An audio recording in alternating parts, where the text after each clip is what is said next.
Are you ready? Can't crush us. It don't really get no better than this the podcast that you're looking for. If you're really heavy into wrestling, hosted by the Mark. Energy that's so amazing. Gotta keep it entertaining. Rep the Can Crusher Nation. Yeah, you know what's going down in the ring. Lights out when you hit a ding ding. Knock 'em out like boom, bada bing. Hold it down, you can crown me the king. Gotta shout out to the Miz and Duke the Dumpster. We choke slamming everybody, power driving, hit 'em with a face buster. Yeah, this the show you need, and it ain't no need for waiting. Mark, hold it down for the Can Crusher Nation. All about wrestling and keep it entertaining. Can Crushers Wrestling Podcast. Time to break 'em, let's go. Yeah, Can Crushers. Yeah, Can Crushers. Let's go.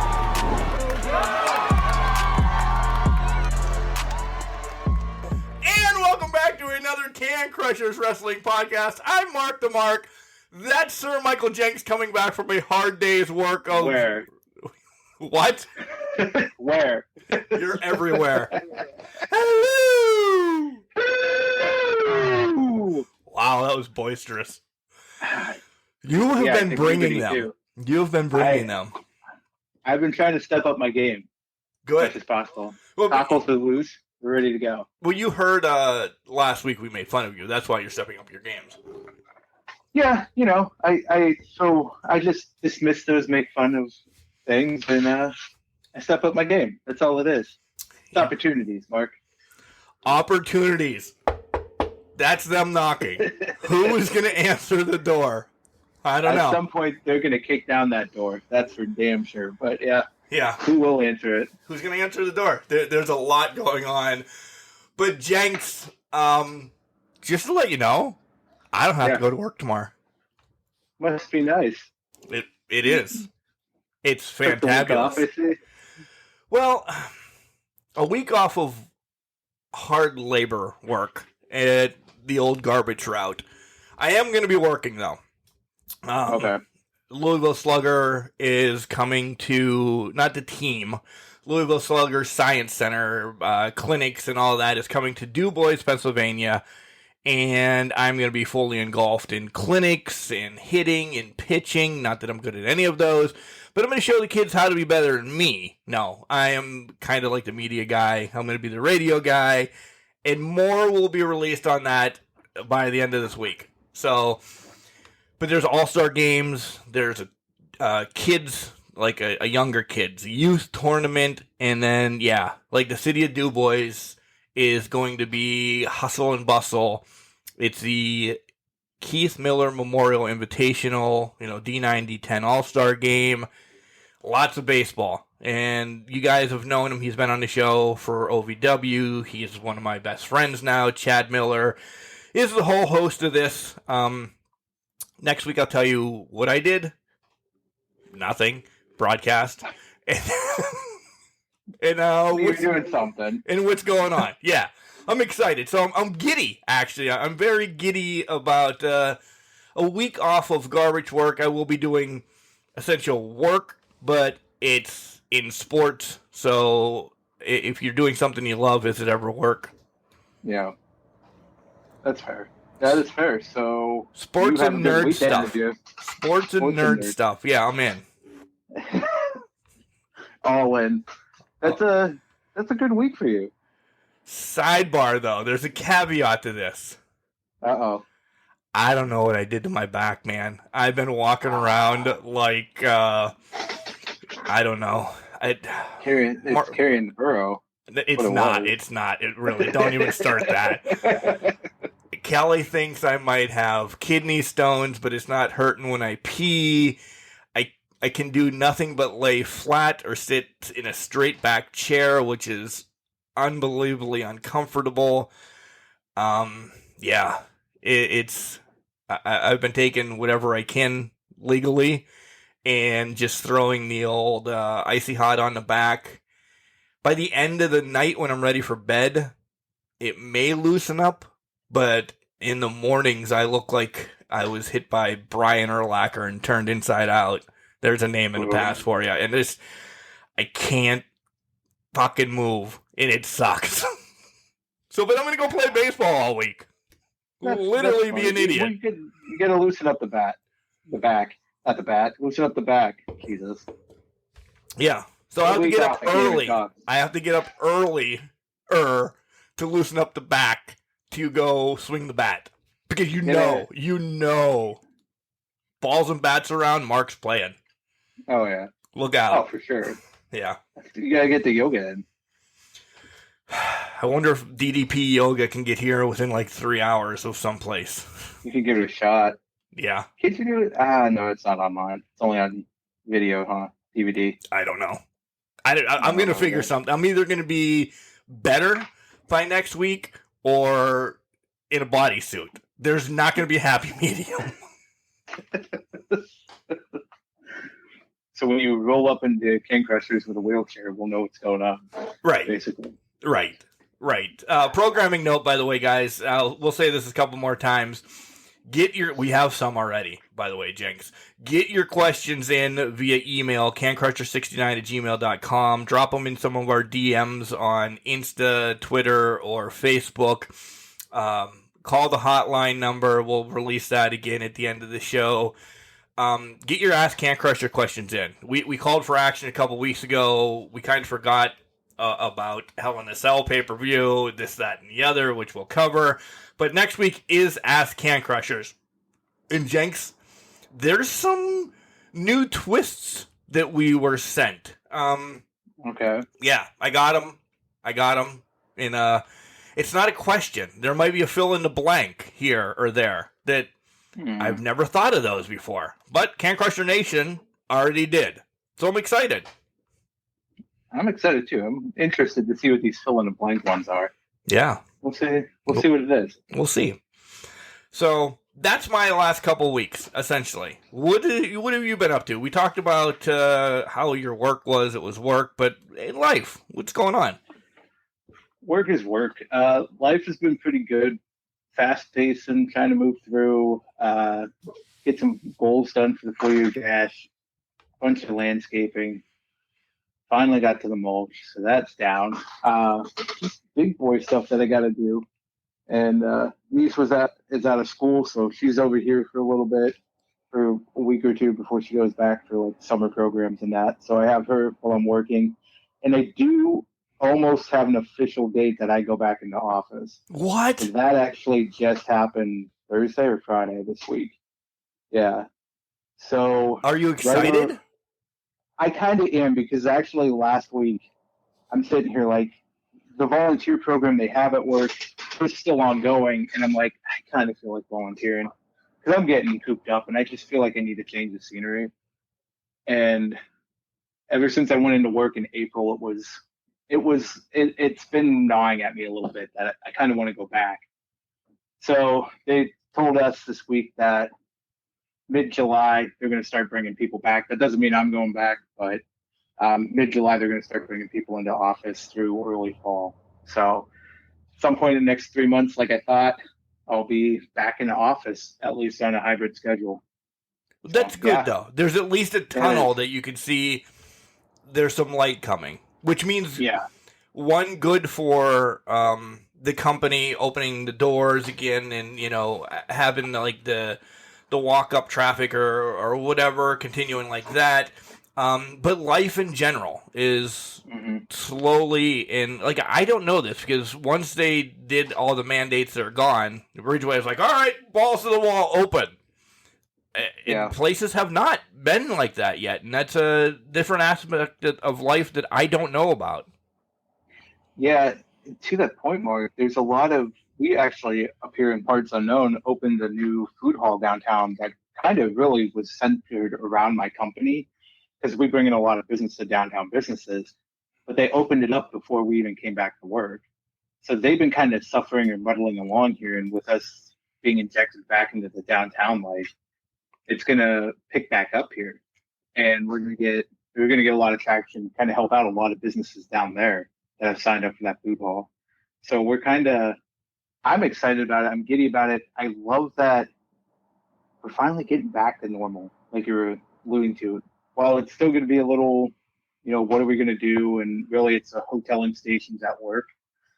It's kind of getting back to normal and kind of finally a breath of fresh air over these long 2 years, I think. Yeah, and it's good. It really is to get back to normal. I mean, we're not turning this into that type of show today, but it's almost like, all right, we understand it. We might not understand it, but we can't live scared, and we have to continue pushing on with life. Otherwise, everybody just knows four walls. And that scares me more than being scared of anything that we might have to face. Right. So. Yeah, that's exactly it. I think these past few years have been really a reality check for the most part. Not to get too much into it because this is a wrestling podcast, right, and we have other things to get into. So we won't get too deep into it. But yeah, the new normal, the normal's coming back. So between that, just hanging out with the girlfriend, not really much else outside of that. Can't really compete with that. So, and my job prospects changed a little bit over the past couple of weeks. So, moving on from that for an opportunity elsewhere. So we'll see what happens with that. Ooh, more to come. More to come. Yeah, more to come. We'll talk on that later. Take a shot. Yeah, we'll talk. We'll definitely take a shot. We'll talk on that later. But yeah, so that's been kind of my 2 weeks: is work, changes in work, and just family stuff and getting stuff done around the house, kind of thing. It was nice that you called last week on the hotline, that you know how to use it compared to my co-host of last week. If we're gonna throw shade at everybody, we might as well throw it at Cody as well. I'm not afraid to use the hotline. That's for sure. Some people are. Yeah, some people are. Some people should never have that phone number again. That's very true. Some people take 5 takes to get a point across, but we'll see. Yeah, and it's the same take over and over. Yeah, it is. Very true. So we got your kind of recorded words, but go back on that night. Pleasantly surprised, pleasantly okay. Where were you in real life right now? With that? On the AEW, yeah. Yeah, I mentioned this to Cody beforehand, before this. It was amazing that I recorded that, I think, early Friday afternoon. In about 4 hours, the news came out about the Punk coming out to address the AEW community, and everything started falling with the injury. And it was how quickly everything changed with that. Oddly enough, even after the announcement that they're naming an interim champion, Punk's going on the shelf, I just feel like they shifted the timeline of events about however long this is going to take for him to recover from. It just seems like they're just naming an interim champ. When he gets back, I think he still wins that match to become the champion again. And then I just feel like it just shifted things out. And we're just going to see things on its own time. It's still going to be a transitional champion, but it's going to probably I think it's going to be wrapped up by Full Gear instead of All In. To be honest, I do too. I completely agree. My big question to you, and if this is one that we get down the line for next week, here's a spoiler. We're going to answer a question for you right now. Yeah. What do we do with MJF right now? Because that's my question. What do we do with him? This was all to be focused around Punk. Yeah. Is he on the shelf as long as Punk is, and we're going to play this I'm fired, you're really not in AEW, or talks backstage, this, that, or the other, go stay at your mom's, but they don't love you type of deal thing? Because that takes a lot of heat off of MJF. It does. I still think he's doing something at Forbidden Door. I don't think the main event gets done without MJF interfering. And I'm not saying he wins the title there, or gets involved in a title picture after there, I should say. I just think he interjects himself at Forbidden Door still, and that's going to cause further disciplinary action, and I'm using air quotes as I'm over here. I just feel like it could be so easily taken as, okay, Punk's out, yes, so we're not moving forward with MJF yet, but let's make it so he still interjects himself, still gains the heat at Forbidden Door. Then you can put him on the shelf for Punk's duration. and have him come out after Punk returns and wins the title again. I think they just have to write him off TV, and I think they do it with that. But to your point, Mark, they couldn't easily not even do anything at Forbidden Door. I just don't want him to lose the momentum he's already gained. And he might not. He probably won't, but I'm cautious, I think, from WWE standpoint, where people lose momentum very quickly if you leave them off TV for any certain amount of time. Yeah, that's what, I mean, AEW, 4 years now? We kind of know the role. We don't know the role sometimes, which is nice to always keep that surprise. But we're built in with WWE. I mean, that's all we had for ever, decades. And once they leave TV, they normally come back as TL Hopper or something that isn't or wasn't them. Or what did you say? I said Butch. Yeah.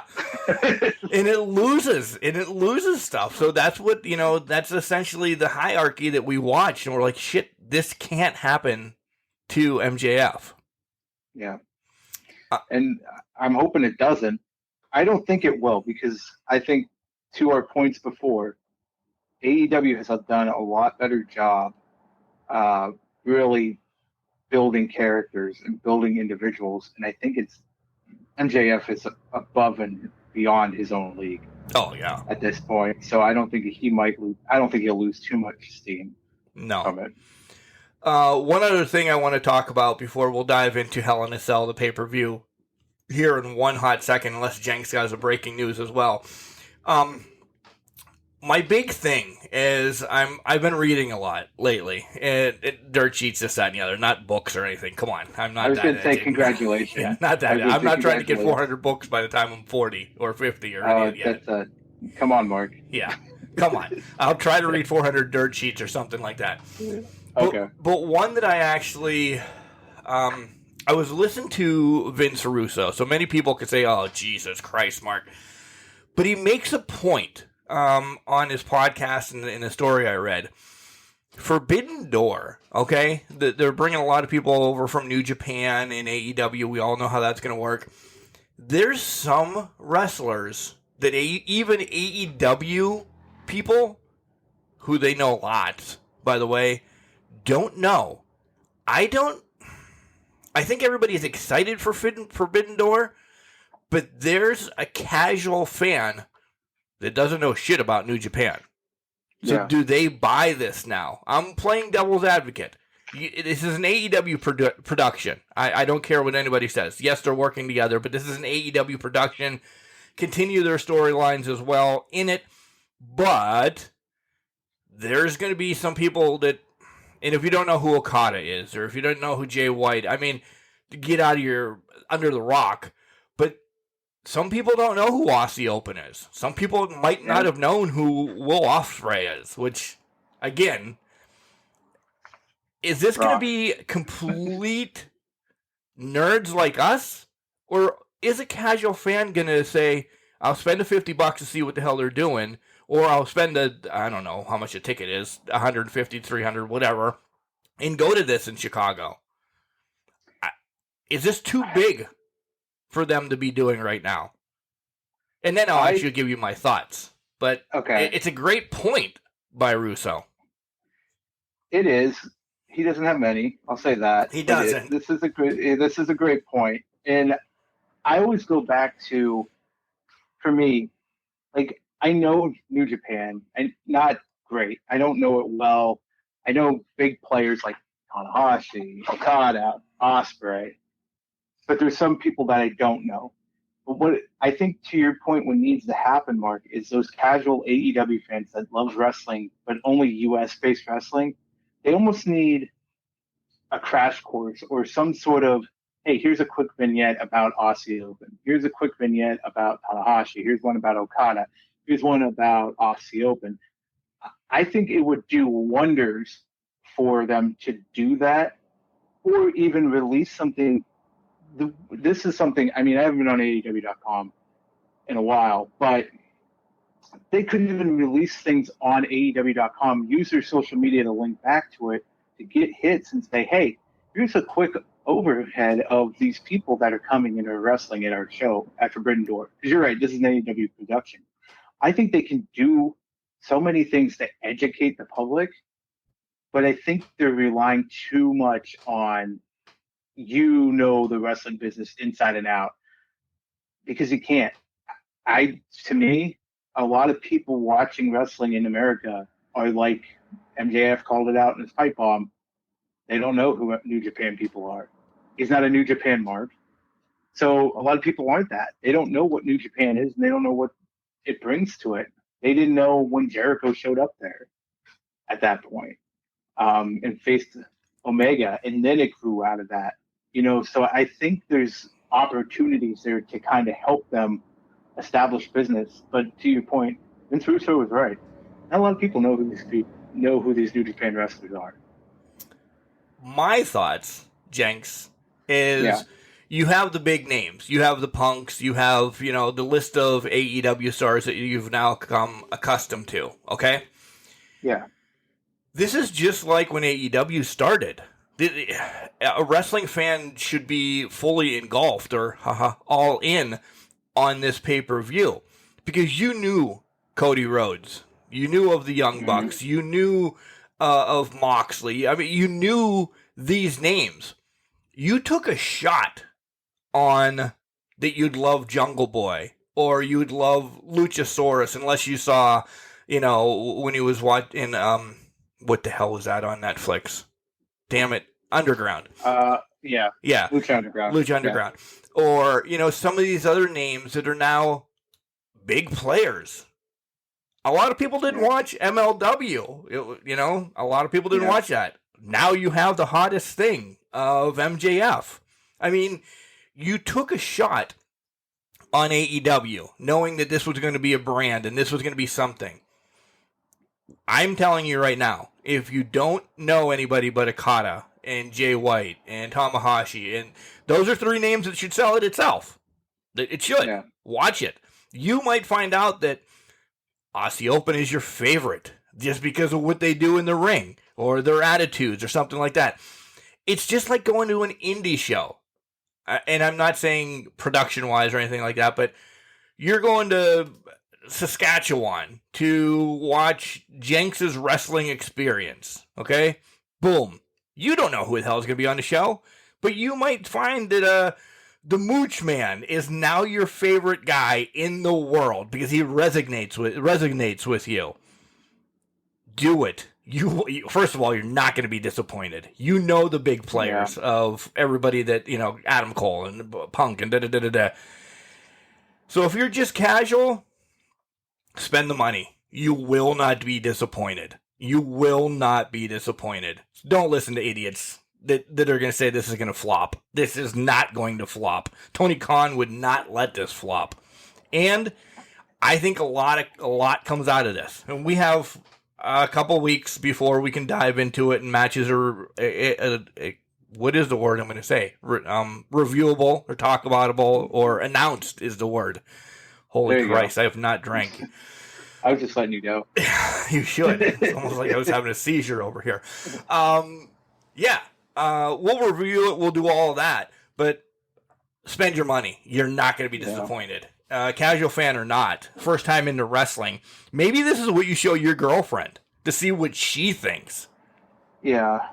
Well, that's the other thing, too, is, we talked. I've looked at it when we were first starting dating. It was like WWE. It's entertainment. It's something to bring her in, right?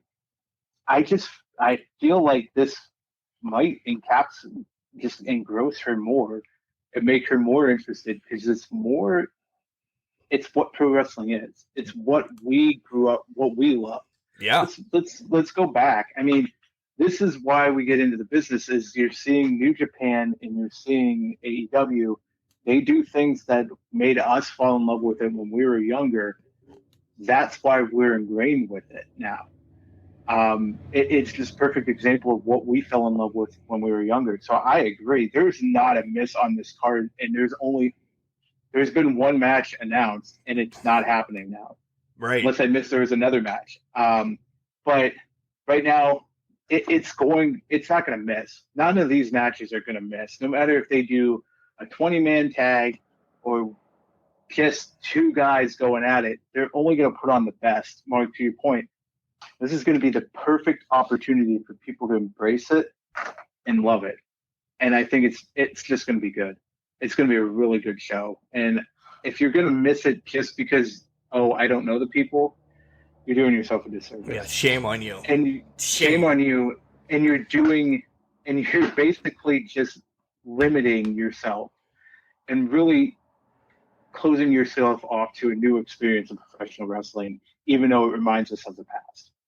Right? So yeah, I couldn't agree more. So having, your girlfriend in our back pocket on the show, is this something you've talked about with her that she needs to, come over and enjoy an experience? Because, listen, I know who they are, but do I watch a lot of New Japan? I catch highlights here and there. Do I get to watch a lot? No, I would like to. But having your girlfriend in the back pocket, who I'm sure has not seen anything, I could probably positively say that, unless she's doing homework behind your back, has not or doesn't know New Japan. Yeah, I'd almost like for you to watch it with her if she's game and really get a rundown of what she thinks, because that's awesome. She's still a baby in wrestling, and I don't know many people like that. No, and there's not the opportunity to get people involved in wrestling outside of them being young kids, right? Right. I mean, you don't have that opportunity for people who are willing to say, hey, let me take an interest in what you're doing. When you find that person, more or less you should probably stay with them because they're probably there with you for life. That's a different story. There's case. She is not. There might be some. She is not, but it's a unique opportunity to say, this is what I grew up with. It's going to be more intense than what you're used to with professional wrestling, with what you've seen in WWE. For entertainment, for sports entertainment purposes. So I need you to not think of this from an entertainment factor and think of it from the perspective of this is what pro wrestling was. This is a fight. This is a fight. This is what I like about it. This is the aspect. WWE is great, and they put on some bangers sometimes. And, we're going to talk about one real quick. 5-star banger. Yeah. But now this is what made me watch going forward, and the intensity. And this is where you see the actual passion for professional wrestling come out, because these people are more passionate. And that's not. I should rephrase this before I say it. They have an opportunity to show their passion more than what's shown in WWE, based on what the storylines and what they're able to show and emotion-wise they can show. I'm not saying they're more passionate in their own right, but they're able to show more passion of what they love to do in this light. And this is going to be a perfect example of that. Exactly.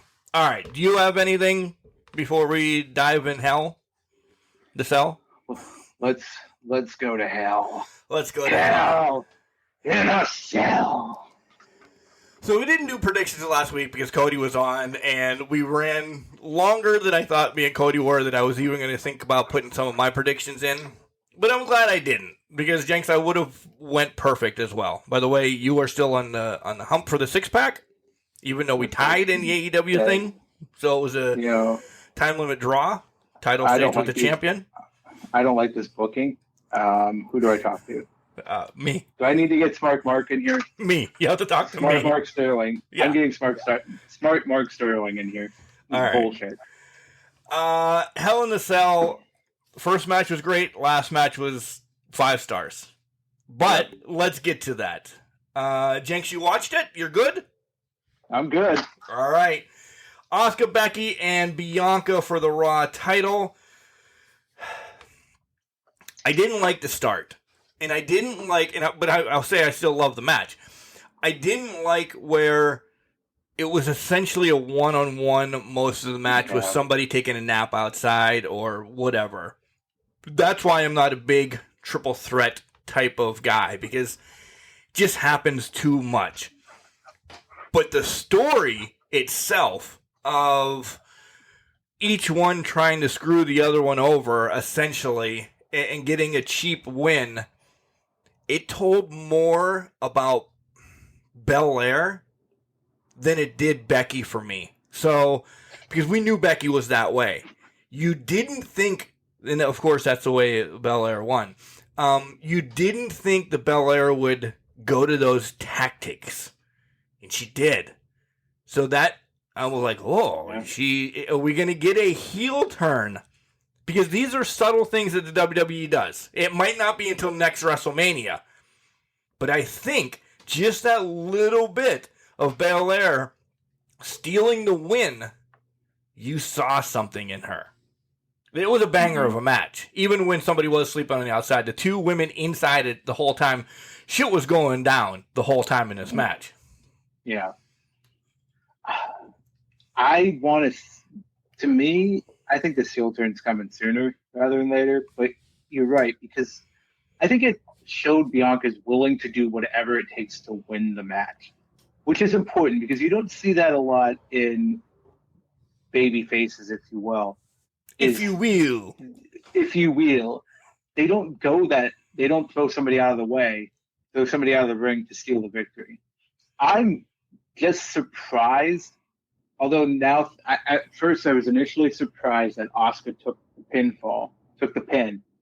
Now, thinking about it over the last couple of days, I am not. No. Because this furthers the story for Becky and Bianca, which it looks like they're coming back at it at SummerSlam. I feel like it just has the feeling that SummerSlam they're going to have a rematch. This was, man, I would have loved to see this in Hell in a Cell, to be honest. But it just didn't fit with Asuka. Becky and Asuka have history, but Asuka and Bianca do not. The kick the Monday before, essentially. Yeah. You could count that, but to me, the history behind it, because I love Hell in a Cell when there's history behind it. Agreed. I think it would have been a great match inside Hell in a Cell, but it just didn't have enough of the history between Bianca and Asuka to make that a Hell in a Cell match. So going off of that, getting away from that, this was just a great way to kick off the pay-per-view and get it started. To your point, I'm not a big fan of taking a nap on the outside. I love it when everybody's involved in some way or another. And I think AEW does it a little bit better where they have the three combatants consistently fighting each other. If somebody's taking a nap, it's for a hot minute, and then they're back in fighting with everybody.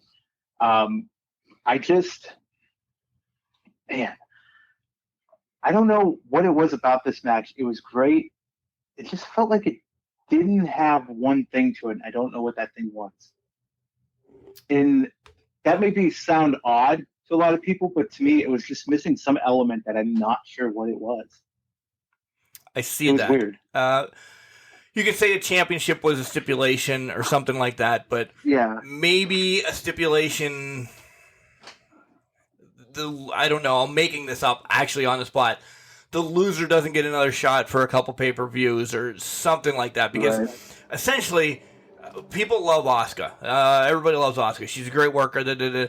She's not in this title hunt yet. She was there. No. As soon as she was added, she was there to take the loss. You can't have Belair take the loss unless she's dropping the strap. Or you don't have Bex, who's now, as you predicted it, kind of on that uptick. She took a couple losses, but, that should have been her match to win at Hell in a Cell because she did that to Asuka. She's now on that uptick of getting back into Bianca and her. And I like that you said it's going to happen at SummerSlam. I agree. Whoever she's facing at Money in the Bank, Bex is going to get involved. I don't think Bex is going to be in the Money in the Bank. I don't think Becky needs to win the Money in the Bank to get another title shot either. I think the Money in the Bank, Jenks, as we alluded to a while ago, is going to be around a lot longer than a night or two. Yeah. Which is good. Hope so. Which is good. I would hope so. But again, so I agree with your statements, Mark, but there's something in the back of my head just saying that they're going to give Becky the Money in the Bank so she can cash in at SummerSlam. I don't know why. That's just sitting in my head. And that's the thought that popped into my head was that's how she gets the title shot at SummerSlam. Is because she has Money in the Bank and she just says, I'm cashing in. Okay. Does it mean she's winning? No. But it also could bring this whole thing full circle where a year afterwards, and now my head's working overtime. So let's play this scenario out. Let's say Bianca's facing Asuka at SummerSlam. Hard fought match. Bianca wins. They say Becky, I meant Bianca. Bianca wins. Becky comes out to cash in Money in the Bank, hoping to replicate what she did at SummerSlam last year. However, Bianca beats her this time when she's cashing in. In 26 seconds. In 26 seconds or some short amount of time. We talked about rock bottom Becky. That's rock bottom Becky. She's been embarrassed. She needs to build herself back up. I'm not saying she's building herself back up for Ronda because maybe it's not Ronda at WrestleMania, but she has to build herself back up from that rock bottom to get to the promised land. I think Becky's I don't think any woman has taken the loss cashing in Money in the Bank yet, so she would be the first woman to do it. Becky's that big of a player that she can do that. Yeah, she is. That's a great point. I didn't think about being the first woman to lose. I agree. Nobody has because they've all won it. Yeah. The day that they've held the damn briefcase, essentially, or within a week. Exactly. But, yeah, exactly. Yeah. All right. Well, more on that in about 2 weeks when we do our major predictions. But I love where that's going. I do. So I may be changing my stuff. We got 2 weeks to hash that out. Jenks, the next two matches are fucking hot garbage. They should have been on Raw and not even a main event on Raw. And I'm not knocking some of the stuff that happened. 2-on-1 Bob and against Omos and MVP. Man, I don't care what they're trying to do with Omos, whatever. He's just not good. No, he is not. I can't even say it's a disappointment. He's just not good. No. It was something that we didn't think. He might be a great human being. I don't know him, but he could be. But I don't know. Maybe we're just conditioned that Giants only do a certain move set. And we're kind of just like, well, Giants are boring because they're not doing anything more. And then you see Satnam Singh on Rampage. Spoilers for earlier. Just throw a cross body block at people like a freaking train coming through the house. Right? I don't know if it's just we're conditioned to not see big men do anything, but Omos was just not great. Just terrible in his own right. I don't know. Maybe I'm overthinking it, but not at all. Bob gets a win. He holds a fan's title, and he said he's coming. So, yeah. We'll talk about Roman in a little bit. I don't know. I'm upset about all of this. Next matchup is KO against Zeke. Moves wise and action and everything, this was a good action match. But again, this isn't a pay-per-view match or a live streaming event match or whatever. This is just this is nothing but filler, and we're getting it again. Yeah. And no. I will say I am entertained by this whole storyline, and the match was perfectly good. But yeah, it was more of a Raw match than anything. But they built it up, and Zeke and Owens, they're doing the best they can with this. They are. Should be this stupid storyline, but they're doing the best they can with it, and I can't fault them for it. And anything with KO in it is going to be instantly better. That's just how I feel, because KO is that good of a performer. So he makes this 10 times. He's the one making this work. Ezekiel Elias, he's doing a great job. He can talk. He can do it all. Not great in the ring, but he's still good, serviceable in the ring. But KO is really just carrying this, and again, proving why he's more of the MVP or one of their 5 tool players that they have in WWE. That I would love to get a title shot at some point, but we'll never see that. I love that you brought that up because that was my question. We've heard stories a couple months ago. KO signed another 3-year bajillion-dollar contract or whatever.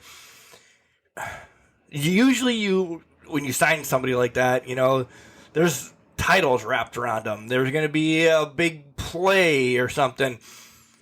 Was his contract, and we don't know, this is speculation, is his contract essentially apropos for once Roman leaves, he's going to be the big guy?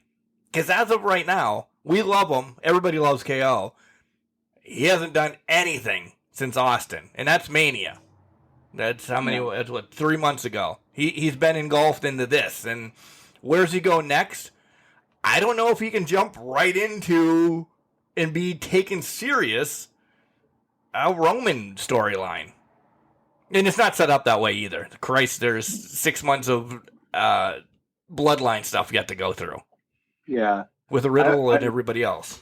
And Orton and all that. To me, it feels like, I think I could see your point there with, I think it's whenever Roman drops the one title, whatever title that will be, that's the one that KO can chase afterwards. And he would be the perfect first foil for whoever takes that off of him, which I don't even know if it's going to be Cody. I don't know if they'll keep it that long. I have thoughts about that too, but I think there's just think there's so much going on. KO is going to be the first foil for whoever is the champion that takes one of the titles off of Roman. Whenever it happens, wherever it happens, he'll be the perfect first foil for it, depending on who that is. Because who knows who takes it off? Yeah. Besides, so we'll have to see where that is. We're getting there, Jenks. I know. We definitely want to talk a lot about Cody. Next match up is Judgment Day against the Bull Live Club. Like that? Yeah, Bull Live Club. The Bull Live Club. The Bull Live Club. Yeah. I was hoping that what happened Monday would have happened on Sunday. Why didn't it? Why didn't we get a different fourth player? So essentially we can wrap in this match and what happened Monday all together if you want to. Yeah, might as well. Because what the hell? Why not do this at a live streaming event instead of Raw? That's the thing I don't get. And you know what? Actually, I'm going to take that back. I get it to a point that they probably did it for television ratings, but this is the type of thing, to your point, that they need to do at the pay-per-views, do at the premium live events, because that's what draws people into them. And you're seeing this, AEW did a perfect thing last year with All In. They introduced Bryan Danielson and they introduced Adam Cole. And now I'm not saying that's the only reason people are flocking, but they never know what's going to happen at a pay-per-view. Right. And you go back to Anarchy in the Arena, same thing. That was complete and utter shit hit the fan. And it was... Dang. We're going to play a song the whole time during the podcast. I've got to go back. We need to do that because I was hoping for music the entire time. I was actually hoping Jericho would change it to Judas after he got to the soundboard. But anyways, we're getting off track. But they do things to liven up the pay-per-views to make people want to come back and differentiate them from an actual normal Dynamite and a normal Rampage or Dark or Elevation. They take the time to make sure that is a special event in its own right. WWE does not do that. And they interchange the two. And I really feel like, to your point, Balor taking over at the premium live event would have been so much better. It would have confused so many people, but it would have also been like, holy shit, that happened at a premium live event. What's going to happen at the next one? That's Money in the Bank that we know it's going to be ladder spots and car wrecks at that point. Let's do something different off of that. You know what I mean? Yep. It just opens the possibilities up. So I agree with you. I think what they did on Raw could have easily been done on I can't even think of the pay-per-view now. At the premium live event, Hell in a Cell. I don't know why it blanked, but it did. It could have happened at Hell in a Cell, and it would have made more sense. We're in Hell now. It's Hell in a Cell. We're in Hell technically. So yeah, why wouldn't they change leaders? Yeah, man, I gotta agree with you on that. That should have happened at Hell in a Cell. And there's no reason. The changing leaders thing. This group has been together for what? We're saying a month and a half, 2 months, right? Ripley's only been a couple weeks, essentially. How much talk backstage has Ripley and Priest have been having with Finn Balor that essentially 24 hours before he's welcomed into the group, you just screw over Edge? Like, why can't there be any dissension between Finn and Edge for a while? Maybe maybe you're looking for something for, it's going to happen at Money in the Bank anyway, I bet. But there's a story going into it that you're fighting to see who leads Judgment Day. And then the match happens, but it doesn't have a true finisher, as then Ripley and Punishment Martinez jumps in and beats the shit out of Edge at Money in the Bank. Like, there's a story. And instead of, all right, we've essentially been talking to Finn backstage for a while, who's been a great guy for the WWE for the longest time. You haven't seen anything, but we're just getting into his head. The next night, you're the problem, Edge. Your group is a problem.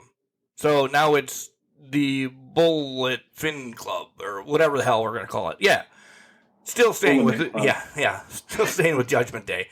I just thought the turn was too quick. Yeah, I could see that. So here's my thought. I kind of liked that it was a fast turn, but I do think it should have happened at Hell in a Cell because it would have fit better. And I feel like a lot more people would have been accepting better of it if it happened at Hell in a Cell in the middle of that match. I, for one, want to clarify a point you made. You think this is they're going to have a match at Money in the Bank? Because I was thinking Edge is gone till SummerSlam. Oh, maybe. All right. Because it's only a month apart. But I was kind of like, maybe they do it that way. But yeah, man, I don't know. I feel like this would have went better at the pay-per-view, going over as a shocker. Yeah. More than just, we're going to do it randomly on Raw. Because I agree with you to that point. When you do it, separate it like that, it doesn't make sense in the long run. But for some reason, if you tie it into the match and have it happen there, it kind of makes sense. Even they could have, I'm going off of tangents here, but Finn could have screwed AJ and Liv out of the win, and then they could have attacked Edge after the match. Because then you leave a cliffhanger for Raw trying to answer what the hell just happened. Agreed with all of that. Yeah. So, I don't know. Again, the next two matches, because I didn't mind the triple threat, the trios match, or the six-person match, whatever everybody calls it, something different anymore. Then again, the next two matches, Madcap against Happy in a street fight. All right, whatever. And Theory against Ali for the U.S. title, which was essentially made 13 minutes before the match happened, I think. I don't know. I think we're done with Madcap and...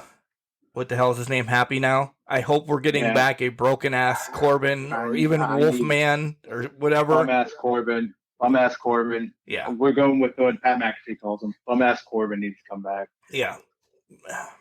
I don't have anything to say about either of those, so you can talk whatever you want to. No, I mean, it put over Madcap, put over Moss, and then I guess I'm glad they gave Ali a title shot, but again, it was in his hometown, so he wasn't going to win because that's WWE logic for you. But it's Theory as well. So also developments later that we can get into later over social media have me feeling like there's a match coming up at SummerSlam with him and a certain legend. And if you don't know what we're talking about, then you're living under a rock for some reason, or just don't pay attention to WWE. The crash course is on its way, and that could be an interesting turn of events, but we won't get there. But these two matches, I just love that. I love that Ali was back. But I just have the feeling that they brought him back for a quick 1-2 punch in the spotlight, and then he's already back on main event. Yeah, he's clearly going to get the hometown hero. Hey, he's in Chicago. Yay. All right, next time we're in Chicago, he won't be around. Exactly. Yeah. Let's talk about what you're talking about, because I want to talk about the feel-good story of John Cena. I don't know if you saw this. There was a family... The where exactly, I don't know, but they ended up in Amsterdam. Do you know where they were running from? Yeah, they were from Ukraine, and they were in Ukraine during the Russian invasion, and they ended up in Amsterdam. Yeah. And I don't want to steal your... No, go ahead. No, run with it. No. I was going to go off of that, and I don't know if this is where you were going, but the story says that the mother had to tell her son that John Cena was going to be in Amsterdam to get him to flee. Yeah. Yeah, and he's special needs. He's got autism. And I don't know the story exactly, but I just saw it, and dad moment. I'm like, Man, this guy, and Cena essentially flew over to Amsterdam to meet this family. So Jenks is typing right now. I hear that. No, sorry. I was writing something down real quick, and the pen stuck. And I grabbed a bunch of other pens. It was a long story, but yeah, sorry about that. No.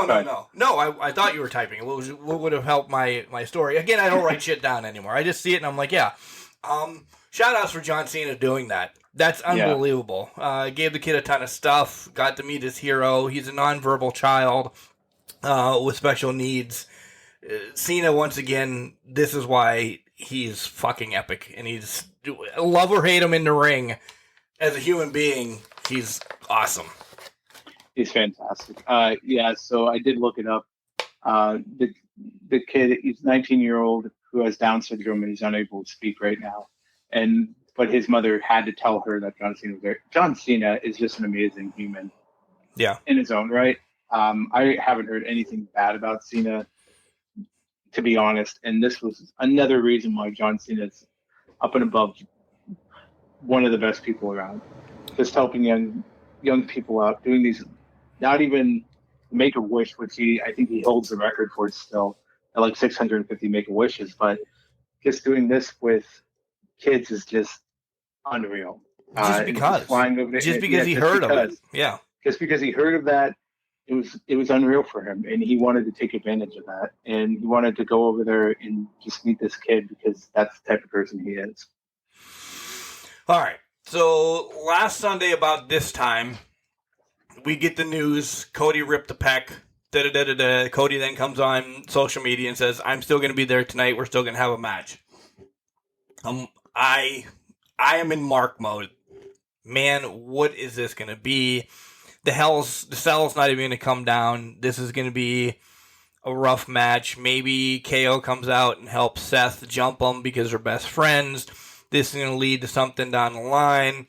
We don't know. How bad is this pec? Fast forward to the pay-per-view. Fast forward to the main event. Seth Rollins is a piece of shit coming out in polka dots, which I love, by the way. I love that too. I love his trolling. Yeah, I loved it. Cody keeps his robe on until he's essentially done being announced. And everywhere needed crickets because it was so quiet. I've never seen anything like that before in my life. So again, Mark was like, "Man, Cody, you don't have to do this. Just get beat up, protect yourself, take the loss, come back, avenge this. Cool." This match, not for just what Cody, even if Cody didn't have a rip pec, was unfucking believable. The best of their three. Granted, the cage wasn't used minusculely, so they definitely had to change plans or whatever. This was a great match. This is a match that, again, if you want to show a non-wrestling fan a match, this might be one that you show them. This was epic. Definitely 5 stars. Meltzer gave it 5 stars, okay? Yeah, it's not a Young Bucks match, and he gave it a 5-star match. Yeah, it was the first main roster one since 2011, I think I saw. Yeah, 11 years. For Meltzer. 11 years. This, every point, every minute, second of this match was perfect. It was beautifully done, from what you mentioned to Seth Rollins trolling with the polka dots to Cody waiting until the last absolute moment, like you said, to take off his robe, to Seth cackling when he saw how bad the pec was and how bruised up and beat up Cody was, because he knew he had a focal point. To every spot they did in this match, protecting Cody still, which was key. Yep. Because in this thing, Seth Rollins again proved why he is one of, if not the best professional wrestler on this planet, and I will argue that point with anyone. He protected Cody, but it still made it look like it was a hellacious drag-out fight. And he did things to make it look horrendous, like the kendo stick portion of the match where he dug it in there. It was perfectly done, perfectly executed. 2 consummate professionals with great chemistry in the ring. This was a chef's kiss on the night. And I do this thing where I just go around looking up what people rated and give it and all that. Bleacher Report only gave this an A, and they gave us the triple threat at the beginning of that A+. I think that was a disservice. Yeah. You're missing the whole point of what is happening in this thing. This was an A+++, 5-star, whatever you want to call it. This was beautifully done, and it was near perfect. Actually, it was perfect in my eyes. Mine too. This was a great blow-off. It also sets up a lot of chain of events that I think could happen now that Cody Rhodes is injured. But we can get there later. Monday, Cody comes out, and essentially it's a nice little farewell speech. And we'll get into more Raw after the break, but this has to get into a little farewell speech. As it was on Monday, it said, surgery Wednesday, don't know how long he's going to be out. As a torn pec, it's essentially half a year, if not more. So these are all speculations of what WWE is going to release. I do like, but I don't like that Rollins jumped him. Because this could add that little bit of, if Cody's not ready in 6 months, well, Seth heard it even more on Monday night. That's why it might be 9 months, or it might be a year, or whatever. Again, we're still speculating. So I do like that they added this, the injury. Mm-hmm. But it was released enough that they know it's a real injury that I don't think you needed Seth to jump him as well. That's my thoughts. What did you think? I think it sets up perfectly for a WrestleMania match. And I also think it would be a title-centric match. That's why I think Seth jumped him. Agreed. It keeps Seth in a heelish persona, but it also sets up a future title match between the two at WrestleMania when Cody's back. Because at this point, everything aligns. They're saying 9. I think he's back sooner before that. Yeah, I do too. And I think he's back at Rumble. Yep. And he wins it. And he wins it. And I think Seth is champion by that point. Does Seth win Money in the Bank? Maybe. And maybe that's how he gets it. Or does Seth win something else? We got to launch 6 months ahead of time. But I think Seth is champion by that point. And I think that's how Cody's going to get the title now. And it's just set up perfectly. It's terrible timing in its own right for the fact that he was injured, and it's terrible in that perspective. But you just created your WrestleMania, one of your WrestleMania main events, without even trying. Yeah, and it's with Cody working out. Exactly. Yeah. This, as long as Cody, I'm guessing in my own mind, they overestimated and released and overestimated. I think somebody said 9 months. WWE said 9 months. I think they purposely overestimated it to give the illusion that he's not going to be back. They set it up perfectly for Rumble.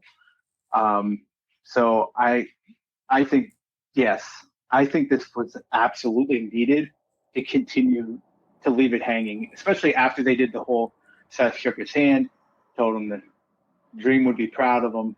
That portion of it, it just helps Seth's character so much and helps further the feud for the fourth match. When Cody came, running out, when Seth came running out, did you think it was Seth right off the bat, or did you think it was somebody else possibly? I thought it was Seth. I fully thought it was Seth, but I can see where it could have looked like somebody else. But he was wearing that goddamn suit.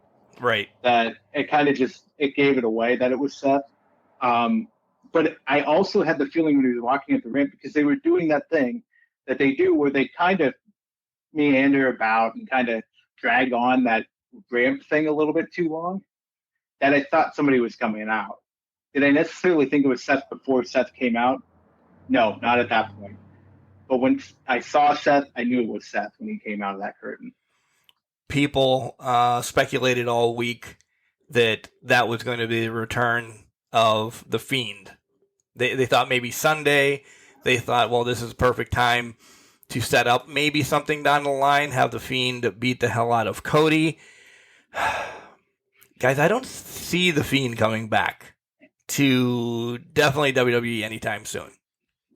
Yeah, and off of that point, Wyatt was trolling people online. Let's give that due, because that was feeding it with his 6-something, or his tweets were very much messed up and seemed to fall in line with 666 and everything if you do math and all of that. It was, I mean, I could see it. If it was the Fiend, the lights would have went off. Right. He wouldn't have just ran out of the crowd. So I wasn't anticipating the Fiend coming back. Would have been great. Yeah, but I just don't see how they would put him with Cody. Yep. Agreed. So, all right, that's Hell in a Cell with a little bit of Raw sprinkled in. We'll take a quick break. We'll come back. We'll cover the rest of Raw and SmackDown. Then we'll dive into AEW in the third segment. But beforehand, it's going to be short. Collar and elbow. We have a promo code. It's called Can Crushers. Capital C in Can, capital C in Crushers. Use it. You save 10%. Here comes Al Snow. We did all our socials and everything already, too. So we're all wrestling the rest of the way out. Unless Jenks, I don't know, makes coffee for me and drives it down. Whatever. I mean, just give me a little time to get it there. Deal. Wrestling. A love and a passion we all share. I've started a wrestling brand. The wrestling brand. A brand founded on the aspects of wrestling. Two entities working together to create a product that connect emotionally for people everywhere. Collar and Elbow is the brand. Passion and love for wrestling is the drive. I am Al Snow, and this is Collar and Elbow, the wrestling brand.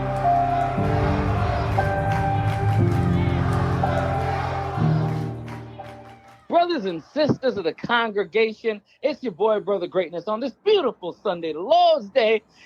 And I want to make sure that you keep your ears open to listen to the fine words of the Can Crushers Wrestling Podcast. Hallelujah. And welcome back to Can Crushers Wrestling Podcast. I'm Mark the Mark. That's Sir Michael Jenks. Jenks, let me ask you this, and this is, you don't even know I'm going to ask you this. Did you hear last Wednesday's Can Crusher Spotlight with Kane Carter? Absolutely emotional. Unbelievable if you didn't. It was very emotional. It's one of those ones I'm going to revisit because there's a lot going on in it, and I would be remiss if a lot of people hadn't listened to it yet, because I think it's definitely a must listen to for King Crusher Nation. Yeah, absolutely unbelievable. No spoilers yet. If you have not listened to it, I'd be upset, but I know a lot of people have. I looked at the numbers, and it's pretty crazy. Again, I won't release anything. But this week's is with Brother Greatness. You heard him bring it back right there. The Wrestling Christian. And we talk a lot about some hardships that he had in life and a hell of an injury that he was off wrestling for a while. Again, these guys reaching out to the show to be on to tell their stories. Guys and gals reaching on to tell their story. Each one, it just continues, and I'm like, holy hell. Jenks, I'm not going to lie. I don't do a lot of homework for them anymore. I find out a little bit, and I let them tell their story, because the best way to hear it is from the horse's mouth. And I tell all the guys and gals that. So I want to be shocked. That's real life me when I'm saying, holy shit, that's what happened to you? And they're like, you really didn't do research. I'm like, no, I want it live. You get the best reactions. No, I completely agree. And sometimes that's where you get the more candid conversation, because when you do the research going into it, it kind of limits you in where you want to go. Right. And you kind of limit yourself. So having it canned, having it live, it really provides another element to the whole situation. So I completely agree with you, and I understand why you do it. Yeah.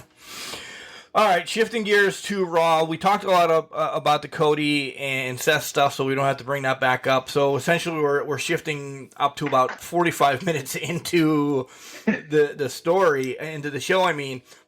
But I want to say, did you notice two people? One you might not know, but one you should know. Did you see Curtis Axel's back working for WWE?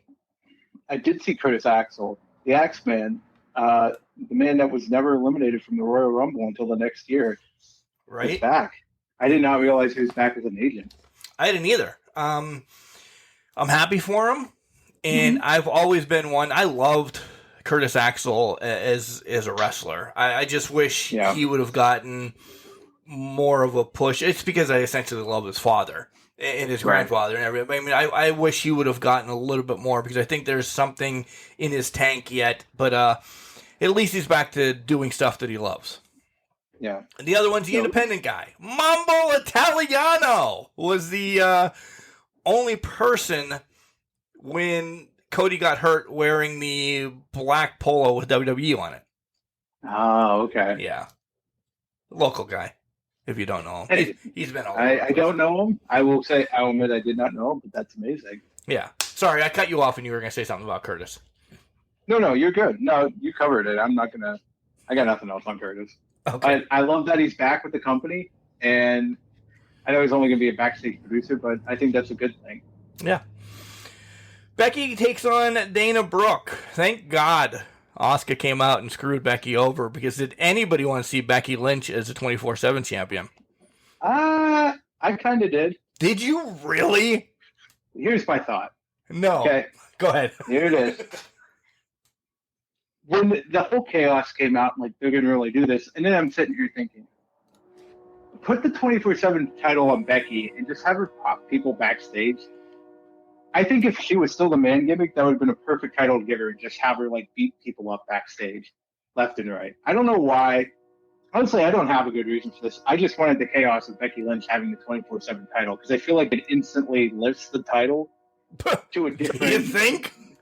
I'll give you that. Yeah, it does. Yeah, I know. That's a pretty obvious statement. But I just love the whole chaos of Becky having it and then Asuka taking it from her, and then they're trading that title back and forth for 3 weeks for no ungodly reason. Right? Right. But I don't know. Maybe it was the chaos of it all. Sometimes I like a little bit of chaos thrown in there, and that just seemed like a perfect chaotic moment. By the way, there must have been a train at my house or close that the horn is stuck on it, because even over my noise-canceling headphones, that's all I hear. I heard it. I heard a train coming through your town. Yeah, it is literally... It usually, like, when you hear the trains coming through, it's like, boop, and they go through. Good to go. This guy must be a new guy who was just laying on the horn. So, yeah, nothing I can do there. Nothing I can do about that. Not even edit it out. Just call it what it is. A-Train was coming to visit. That's about it. Yeah. We get the news that Cena's coming back in Texas. 20 years of Cena on June 27th. Hello. Well, we spoke about this. Mm-hmm. Austin Theory, huh? Yeah, this is definitely Austin Theory territory. I think they're setting up a match between the two at SummerSlam. I think they could set up a match between. I shouldn't say they are. I would like them to set up a match between the two at SummerSlam. Yeah, because it's the day after Money in the Bank. No, it's not. It's the week before Money in the Bank. Because yeah that's actually in July. It's a day after Forbidden Door is what it is. Yes. So it's not enough time to build it for Money in the Bank, but it's enough time to have a match at SummerSlam. And I think that would make sense for Cena. Right. Yeah. Theory. Without a doubt. Mm-hmm. And good. I don't think he wins. So we can talk about this then. Cena's come out and said he's not done, this, that, and the other thing. So much speculation. Is he ever going to get the championship to be one more than Flair? We don't know. But I like what Cena's doing here. I think it's definitely giving that rub to Austin Theory in this match. He's going to be a big player the rest of his life, I think. I really think Vince loves Austin Theory. No, I agree with that. At some point, he will make the transition into the main event player that they see him as right now. Yeah. So he's their future right now, and that's what they're building off of. I don't care if you want to talk about Miz and Maurice. My wife was happy. She came barreling downstairs because she heard that they were on, because the new series, the season of Miz and Maurice started right after this. Yeah. I mean, Ciampa attacked Riddle, so I don't know where that's going, but that's all I'll say about that. Okay, that's all we need to say about that. That's all we need to say about that. Street Profits against the Usos. This was a championships challenge match. It was a fun match.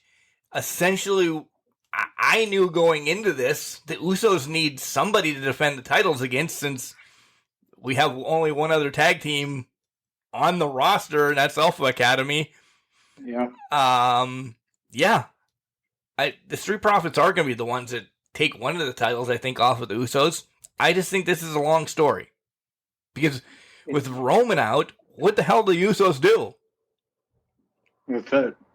There's nothing for them to do.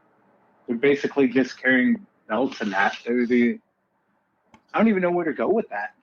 To your point, again, they destroyed the tag team division, so where do you go from here? Yeah. You're champions of 3 teams. Cool. Yeah. Good job, guys. Cool. Great job building that. Yeah. That could have been something great. I really do think it could have been something great.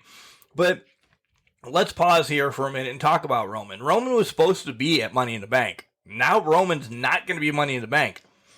We'll spoil Friday. He's defending the title against Riddle Friday on SmackDown. Essentially saying, okay, there's not going to be a Money in the Bank title match. So now we're not getting Roman until SummerSlam. He's got to defend it at SummerSlam, right? Or is he only going to defend it at Castle Grayskull, or whatever the hell it's going to be called?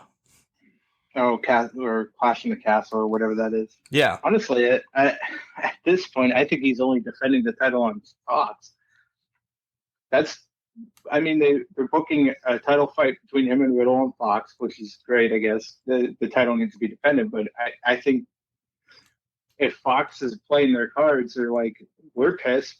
There's been rumors they're pissed for a long time now. So what do? You put the big player and you only have him defend the title and show up on Fox, so you draw viewership to it. Is that happening here? I don't know. I would hope not. That your 2 titles are now held up and you have nobody showcasing them around. It's a Brock situation from God knows how many years ago. And nothing against Roman. He negotiated this new contract for his benefit, but man, do you think this does a disservice to the titles for this to happen again? Yes. And they're trying to make Roman a bad guy again. Mm-hmm. Essentially, yes, that's his character, this, that, and the other thing. The bloodline's too over. People love the bloodline. They're trying to get, in my heart of hearts, they're trying to get Roman that Brock heat that he only shows up when he wants to. I think we're reading through it this time.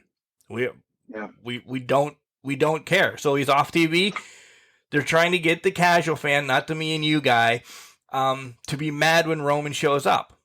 It's going to work the other way. When Roman shows up, people are going to be so pumped. They don't care if it's going to be him beating up Sami Zayn at some point, him beating up Drew McIntyre when they go to Castle Grayskull, him beating up Orton, him beating up Riddle. I don't see any of the 4 that I just said taking that title off of them. They're just stepping towards next WrestleMania or something. And that's why, I don't know, you brought up Seth being maybe one or somebody taking the title off of them. When? Where? We need to build it up. Unless it's somebody snidely like Seth that wins the Money in the Bank. I don't know. And then you win Money in the Bank. Do you have to pick what title you're taking? Or are they always combined the rest of the way out? I would hope they're not combined the rest of the way out. USA has to be pissed. Yeah. They have a title. They have 2 titles on their brand right now. That's they it. Do. See, I think USA is pissed, but WWE doesn't care because they're not the ones paying the money for them. Right? And they have to service Fox. In my mind, I've been leaning towards Seth winning Money in the Bank and taking the title off of Roman somehow. I don't know how. I don't know when. I can't answer any of that.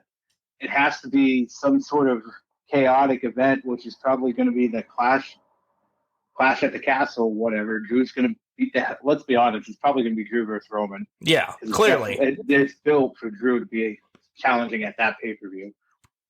So I think it's just, I think Drew beats the crap out of Roman, loses the match, and then that's when Seth comes out and cashes in. Or, you know what, I could be totally wrong, and it's not until maybe Survivor Series or later this year. At some point, Seth is getting that title off of Roman. It feels like, or they've just created two branches of storylines for Cody to pick from when he comes back. Maybe they've done that too. Because I still think the Bloodline versus the Rhodes family legacy storyline is huge. Legitimately. Yeah. It's huge and legitimate. They played into it a little bit in 2013 when they did the whole one back their contract with Goldust, Dustin at that point, and Cody. It's been played in with Roman involved before. They can do it again, and it would be even huger now that the Bloodline is a unified faction going forward. I guess I just don't know. Or do you pick the route of revenge for Cody Rhodes and Seth Rollins? Who knows? They've opened up a line of possibilities, but I just don't see, to your point, I don't see how anybody's taking the title off of Roman unless it's by surprise at this point. It would have to be by surprise. Nobody's built up outside of Cody Rhodes to take that title for a straight up fight. No, I agree. I wholeheartedly agree. And that's the thing. They have 1 million storylines open at their disposal that could hook, line, and sinker every fan in. They'll go a different way. They will go a different way, and we're like, what in the hell? We just fed you. I think it's a great idea for Roman and Drew to go at it at Castle. Clash at the Castle. I love Castle Grayskull pay-per-view better anyway, but whatever. Perfect. Again, we don't see Drew winning. But separation. At one point it'd be cool, we were all like, yeah, let's have all the titles mingled together. Well, it's been a month and nothing's happened with them being mingled together. So now you're just washing them, essentially. And Roman's not even on TV. I understand he wants a lighter schedule. Cool. Everybody wants a lighter schedule. I want a lighter schedule. Jenks wants a lighter schedule. Da-da-da-da-da. Cool. That's the way the world is anymore. He does need to be on TV, though. Can he not record shit from home?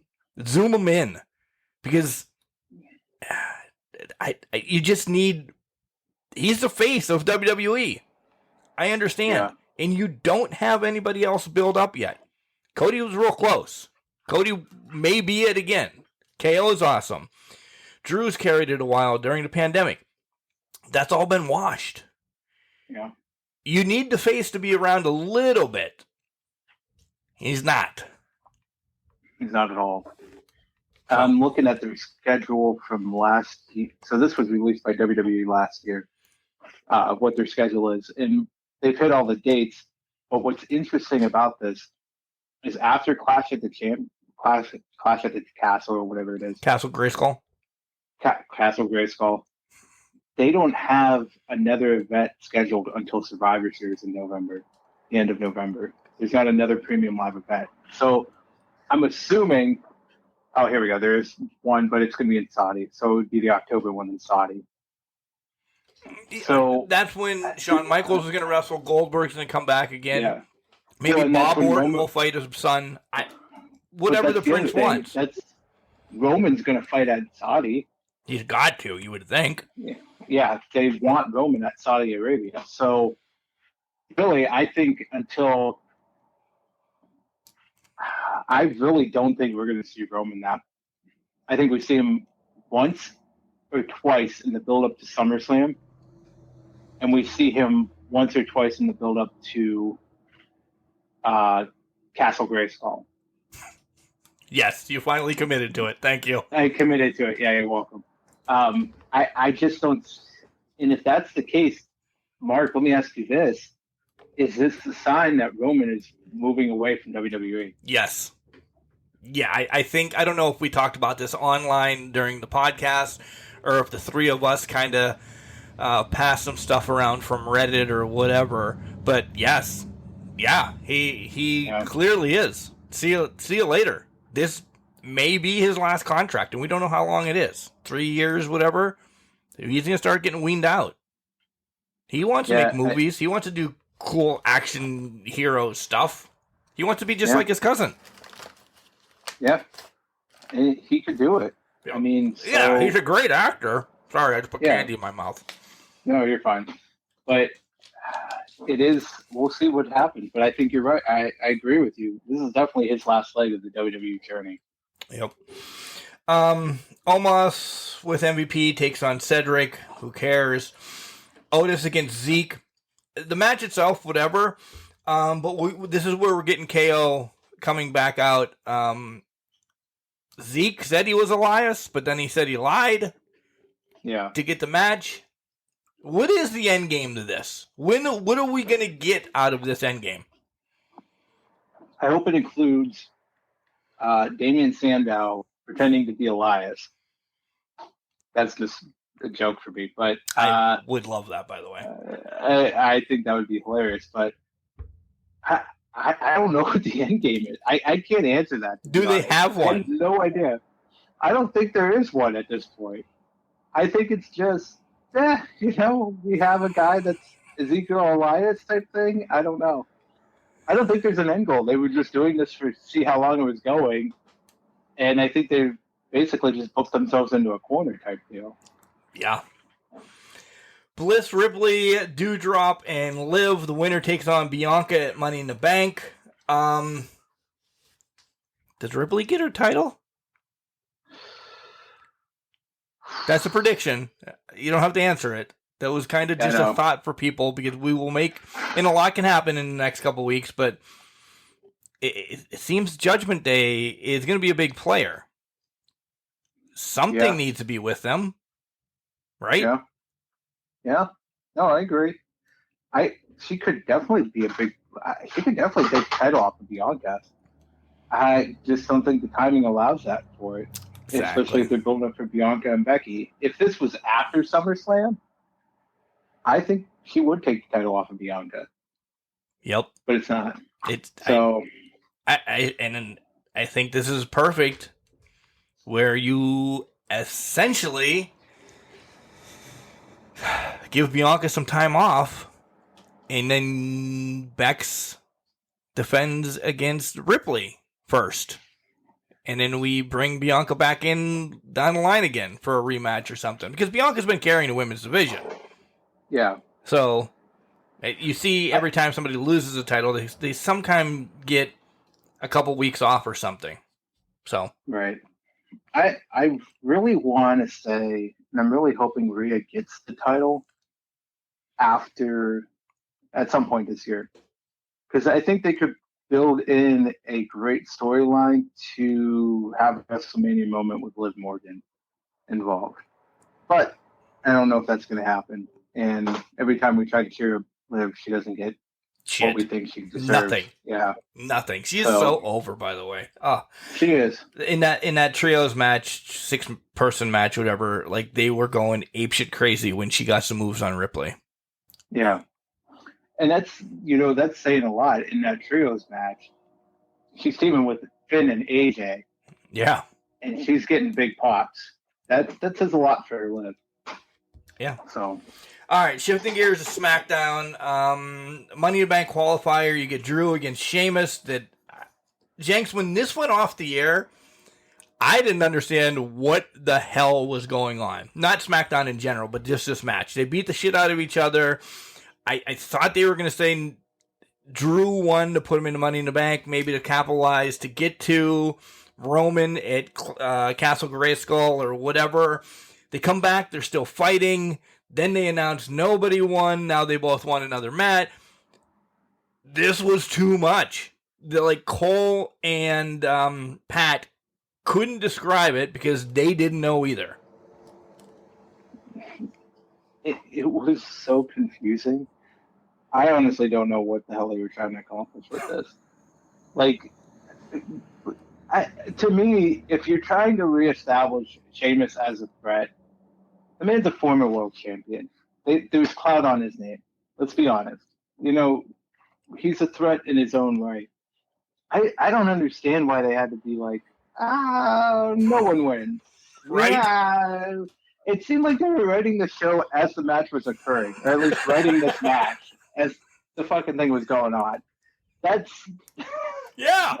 that's a great point. I didn't look at it that way, but that's a great point. Is it the epitome of WWE creative that we're still writing the match as it's going on? And they thought, hey, we have 20 minutes. We can figure this out in that time. And they still didn't. I have no idea what the hell is going on. Nobody did. My head hurt. My head hurt after that match. We then get another one. Lacey Evans against Xia Li. And, by the way, Lacey Evans finally makes her first match about coming back 6 months ago. Going to Raw, going to SmackDown, going to Raw, going to SmackDown. More than Big Show has changed characters in a short period of time. We knew Lacey was going to win this. But what we hear is Xia got injured in this match. Mm-hmm. So that is another player on the shelf for a while.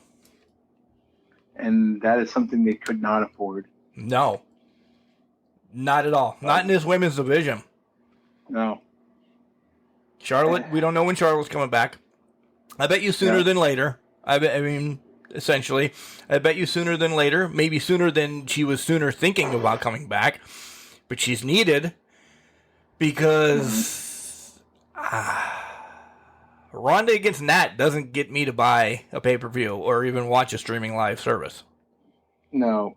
It's going to, Ronda versus Charlotte at SummerSlam is going to get, I don't know, I can't even say that, to be honest. Even with Charlotte's name brand, Charlotte presents a legitimate threat, but to me, that's something I don't want to see again. I kind of just want to leave it in the past, but I think they don't have any other legit players that they have to do that for SummerSlam. Yeah. And two, I just tweeted this or posted this, I believe, yesterday. Naomi finally tweets after walking out, being suspended and everything. I think she's officially moved on. Yeah. Being the first one, she's officially moved. She doesn't care about coming back to WWE. In Sasha, we know that she's already a mega superstar in films and everything. I don't think she'll ever care to come back as well. Those are names. Those are huge-ass names. Yeah, huge names that had legitimacy as a threat in your women's division. Gone. Yep. Nobody is built up to take on Ronda. I don't care the name value that Neidhart has. She's been a joke recently. Yeah. She's done enough to get younger talent over, and that's her role right now. She's not built for Ronda. SmackDown's women's division is severely hurting. Mm-hmm. And it has nothing good going for it. Raw, on the other hand, has 4, 5, 6 legitimate contenders that could take on Bianca, and everybody would believe it. Actually, maybe 7. Because I'll throw Doudrop in there. Let's go. Yeah. You have your entire women's division on Raw could be a legit threat for SmackDown, but SmackDown has nobody, and it is treading water for threats for Ronda. Maybe they did that by design. I don't know, but probably in 3 to 4 months here, when the draft is going to be, I fairly see half the women's division from Raw moving to SmackDown, so that Ronda has fodder, I guess. They have to go through. They have to, and that's where you build up Bex against Ronda then at some point. My thoughts, they have to be begging Bayley to come back if she's okay. I don't want to see Bayley on SmackDown. I don't want to see Bayley on SmackDown. I want to at least think that she's in the mix to take on Bianca or Bliss or those names that we've just ran through. I'm more intrigued about those. I don't want to see Bayley against Ronda at all. No, she's not going to get the love. No, not at all. I think I completely agree with you. I think Bayley should be on Raw there, and hopefully she gets better soon. But it's just hard to watch the women's division because not only have some legitimate talent on that roster, but they devalued so many of them.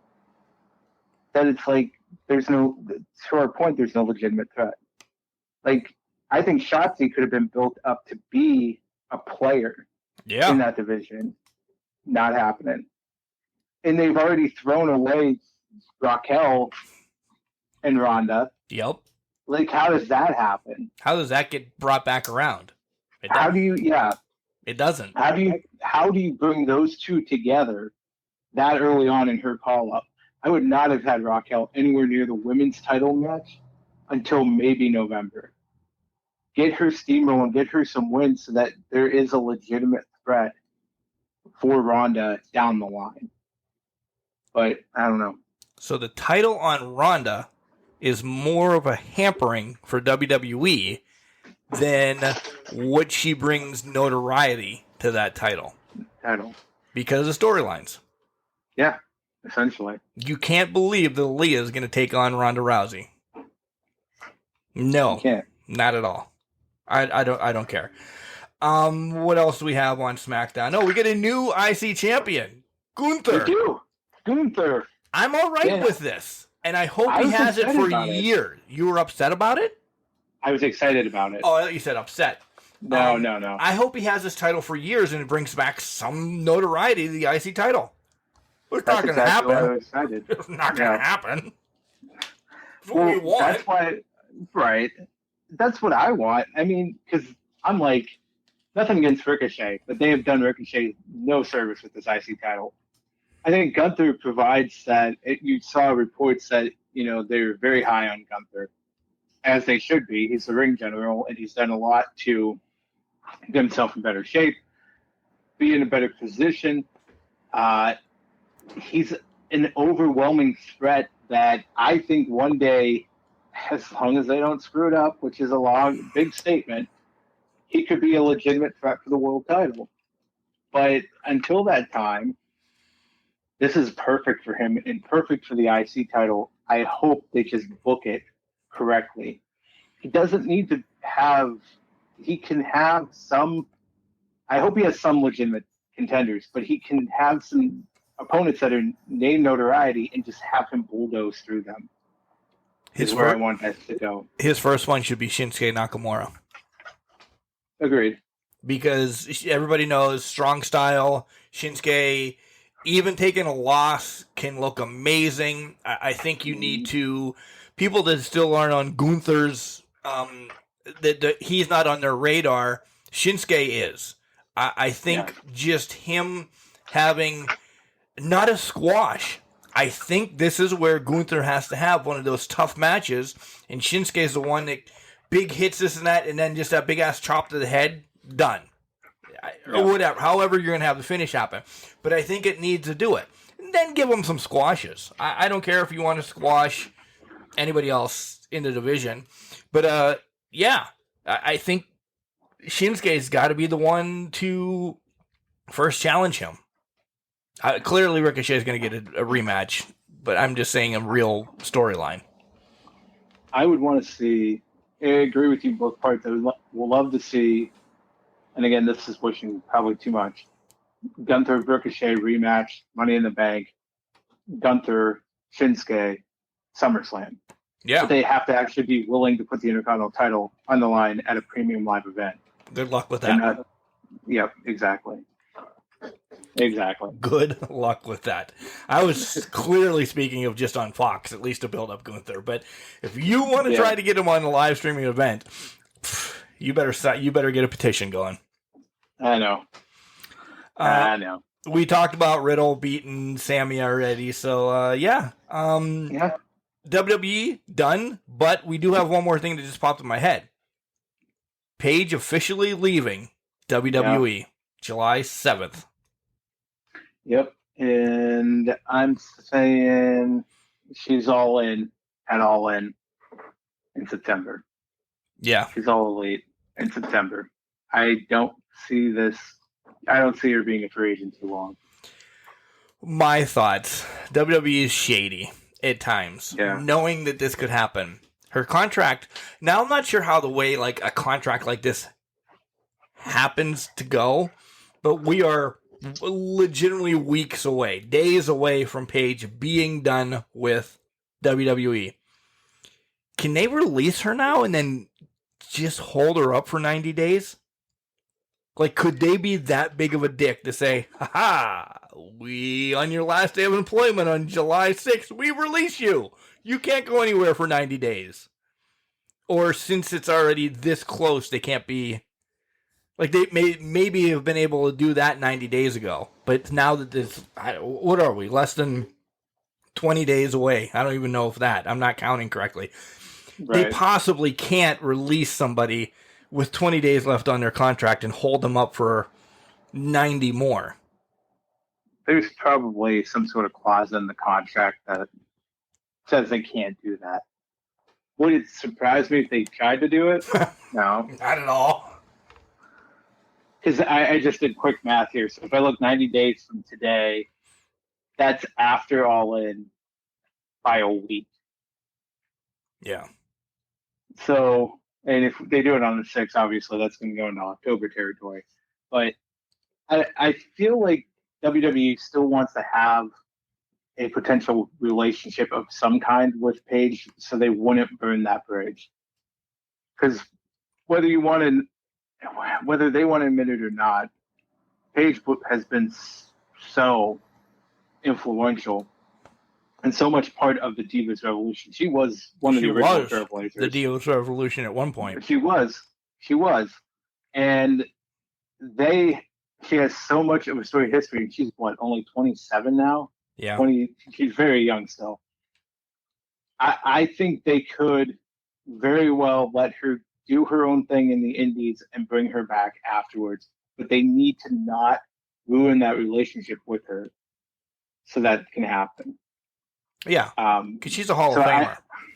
She's a Hall of Famer. So I just feel like at this point they're not going to be the dicks they can be, and they're going to let her go off on her own terms so that they can say in the future, let's do business again. You're going to go into the Hall of Fame at some point, but we'll let you do your own thing. I want to start this. Paige, I know you listen every week, so make sure you get in contact with WrestleCade, because that's where you should be in November, right after Thanksgiving. You want your first signing or something following WWE. I know you could do a couple in between or anything, but your first big one should be at WrestleCade in Winston-Salem, North Carolina. Just for my own... Yeah, that's where I thought that was going. Yeah. Of course it was.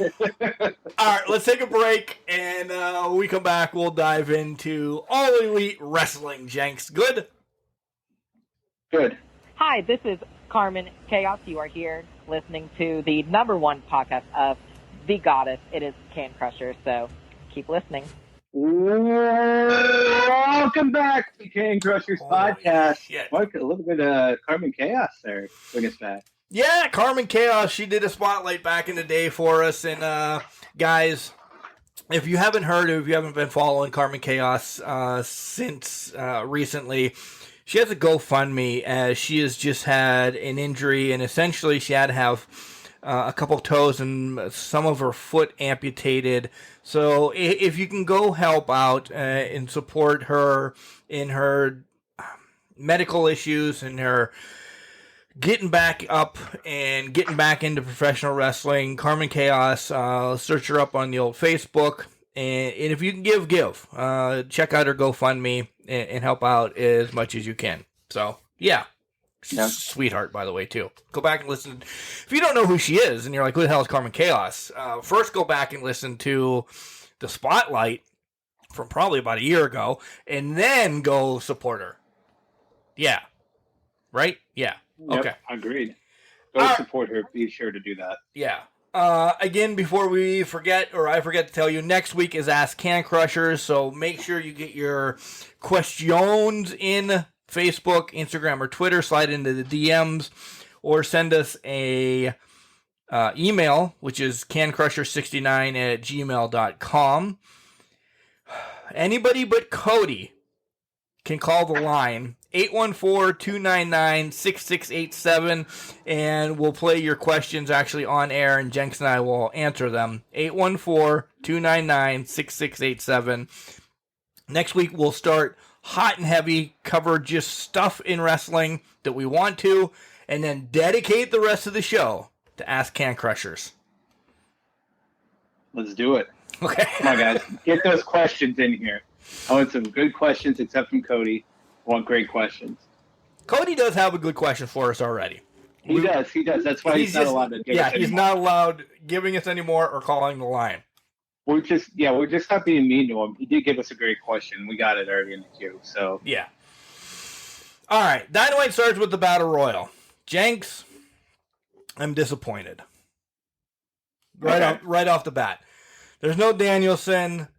We find out that there's no Wardlow. I'm glad that we had explanation for that. There's no Jericho. There's some big names that are left out. Did we really expect the Ass Boys, Dante Martin, somebody like that to win? No, we didn't. Can we also talk about how Andrade came back and it was a flat return? Nobody was really excited to see Andrade. Not at all. Show up in this Battle Royal. Not at all. That hurts, I think. That hurts him. That hurts a lot. I was, to your point, Mark, earlier, I was surprised at the lack of big names in here. Not like there's a lot of great young stars that were in this match, but the fact that we didn't have Danielson, I mean, you could play off his injury, but like Jericho wasn't in it. You're telling me Jericho wouldn't want a shot at the AEW title, right? You know, any list of people, they just weren't in it, and it just seemed like nobody. It was almost a bunch of mid-carders were basically doing the match, and that was about it. I mean, Starks. It was headlined by, I guess, Starks, Allen, Kingston, and if you want to go Keith Lee. I mean, I don't consider Lance Archer any threat whatsoever. Not at all. Right now. Yeah. So, yeah, I was a little disappointed. I did like, though, that Yuta was the second to last man in the Battle Royal. I was kind of pulling for him to win it because I wanted to see him and Mox again, but should have known we weren't going to get it. No, but once Kyle won, I was like, okay. That made sense. It made sense, but again, did Kyle O'Reilly, did you think, oh my God, he's going to go take on, I'm just saying this, Okada at Forbidden Door? No. This was, and I think, I don't know if you definitely didn't say it. It was Cody that said it last week. This is Mox's title to lose now, essentially. Yeah. And that's sad that it's given away already. I agree with that. I think just a bigger name. I like Kyle O'Reilly a lot. Yeah, he was on a roll, but just somebody that's in the main event picture, like an Adam Cole, who was not in the Battle Royal as well. He was on commentary. Who was injured and will not fight until Forbidden Door? Forbidden Door, yeah. That would have been good. Just somebody like with that higher name, then we could have had the conversations. Because I guarantee you, if Adam Cole would have won that Battle Royal, we would have been like, who the hell is going to win this match? It would not have been given away that it was Moxley. Right. In my mind. Right. It just would have at least built up suspense for the main event, because I think you guys are absolutely hit it on the head. This is Moxley's title to lose. I don't see them putting it on any New Japan representative. It's just a great match to see and watch, but this is Moxley's to lose in 14 days. Agreed. We'll see. Agreed. What do you think about the All Atlantic Championship? It's essentially their IC championship, I would bet. Right? Yeah, I do. Yeah, I would agree. I like it a lot. Do not understand the Japan title of the All Atlantic since it's not on the Atlantic Ocean, but maybe I'm thinking too much into that. But yeah, I think it's a good title to have. I think they needed that secondary title. We talked about the TNT one is essentially their television championship, so this is a good secondary title to have. Yeah. And I love the tournament that they have built up for it. So, the New Japan bracket wasn't revealed. Do you see it being who in the finals? Clearly, somebody against somebody from New Japan. Because the finals is a Forbidden Door. It only makes sense. Mine is that it's going to be Pac. Yeah. Well, now wait a minute. Isn't it a fatal 4-way at Forbidden Door? Oh, is it? I thought it was a fatal 4-way, so I think it's whoever wins these four matches. Oh, it's a see, I fatal misread 4-way that match. then. Okay. I think that's the case, and you guys can rip me to shreds if you want, but I'm pretty sure it's a 4-way match at Forbidden Door for the title. So it's the New Japan rep, of Penta and Malachi, Paige and Miro, and then Pac, who we know has already won his match. All right, well, then I'm excited about it then. I'm more excited about it then. Let me verify that real quick, but I think that's the case. But we can go on while I look this up. Go ahead. Yeah, you go on. You check that out. Eddie is calling out Jake Hager 2.0, Garcia.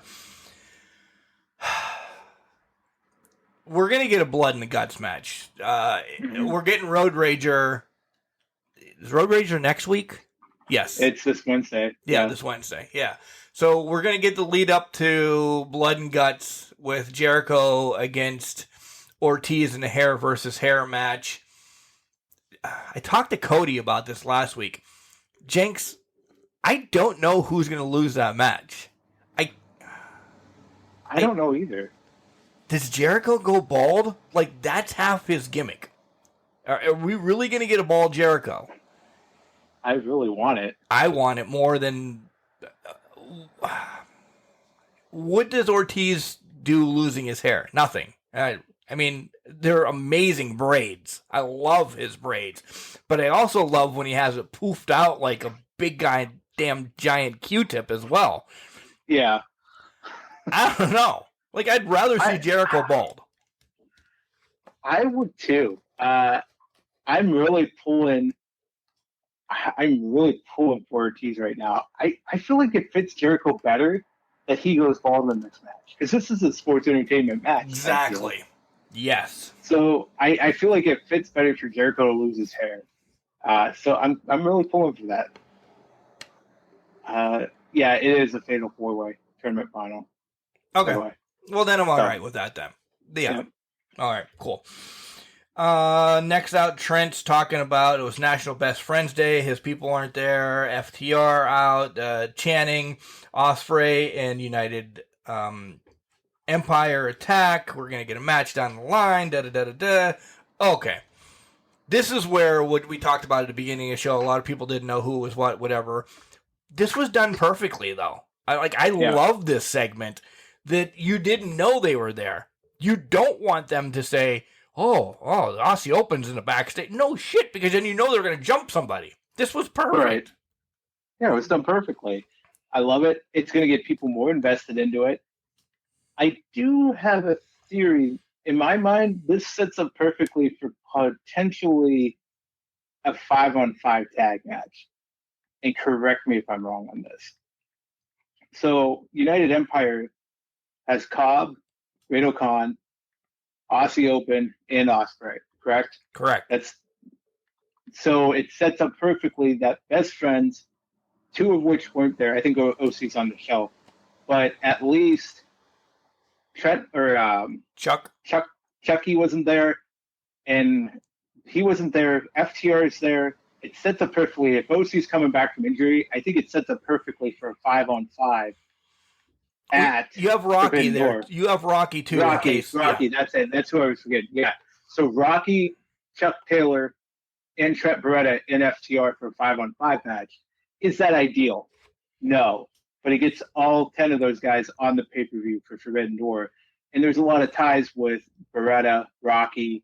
I think Chuck was in Japan for a little bit as well. Hot second. They all hot second. So they all have ties back to the Japan style. I mean, it's a way to get a taste of Will Ospreay, but also get him on TV with his faction and potentially get him a win. So I feel like that's kind of where this is building to, which I love. And I find it hilarious if they did an elimination match and they did it better than Survivor Series. So I'm just throwing that out there too. That would be amazing. Good call on that. It should be a Survivor Series. Tony, you're listening. Book it. Do it. Hangman against David Finlay. This did nothing for me, but get Cole and Hangman to have a little back and forth. Yeah. That was about it. It showed off Finley a little bit, Finley's son a little bit, but yeah, it was good. It was good. It wasn't bad. No, not horrible. Thank God they gave time to Wardlow. I love that they gave time to Wardlow, and he's like, hey, man, I could take that title when I want, this, that, and the other thing. I got other things in the hopper right now. Da-da-da-da-da. I want to beat Punk when Punk comes back. I marked out about that. Yeah. But he's like, right now I want Scorpio Sky. Okay. Jenks, I want to see it. He deserves it. He deserves it when he got it. This, that, and the other thing. Is Wardlow the one that legitimizes the TNT Championship for a while, and we don't get a ton of flip-flops? Yes. Yeah. 1,000% yes. Scorpio Sky's dropping into Wardlow because that brings that whole storyline up for full circle. Yep. And then you build Wardlow up from there to not only legitimize that television title, but give Wardlow a title of some sort that he can carry, run with, and dominate with. I think it's perfectly set up for him to have a long run with it. Yep. And I want to see the likes of Miro getting beat by Wardlow. I want to see the likes of, I don't want to say Archer, because Archer's already gotten beat by him. I'm just saying, but he's got to beat some big men. Have it be Brody King break away to try for it, because you know how much I love Brody King. Somebody like that. I think he needs to panter the whole roster. I was just going to say that, so I agree with that. He's got to face everyone, every type of person on that entire roster, whether it be Pac, whether it be, you mentioned Miro, could it be Ray Fenix, anyone across the board. He needs to face them to really build up his brand and build up who he is. Then he can have those fights with the big name guys. But I agree. Wardlow, this is their opportunity to not only take Wardlow from that, okay, he broke away from MJF level babyface and he's free, to the next level.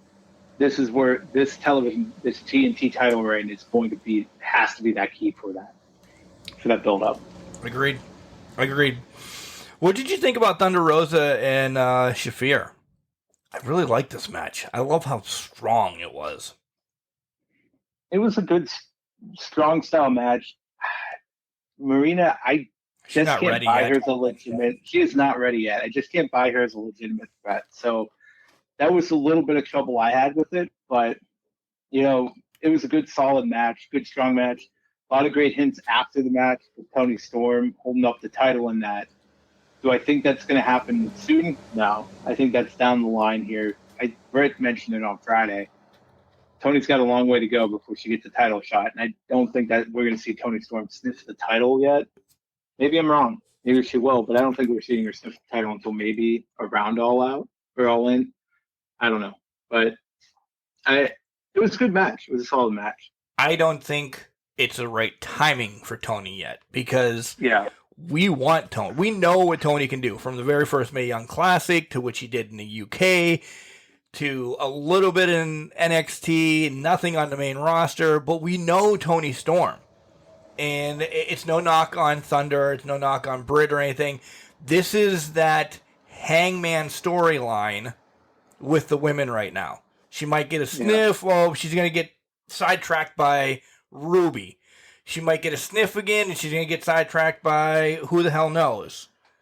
I like that Tony, to me, has been that story now. Yeah. Because her and Thunder are friendly. And she was just giving her buddy her title back, but Thunder took it the wrong way, and then Britt stirs the pot. I love it. I'll keep her away from it now for a while. Her and Rosa do not cross paths. She's got to build it up. Agreed. To be honest, I don't think they cross paths for the title.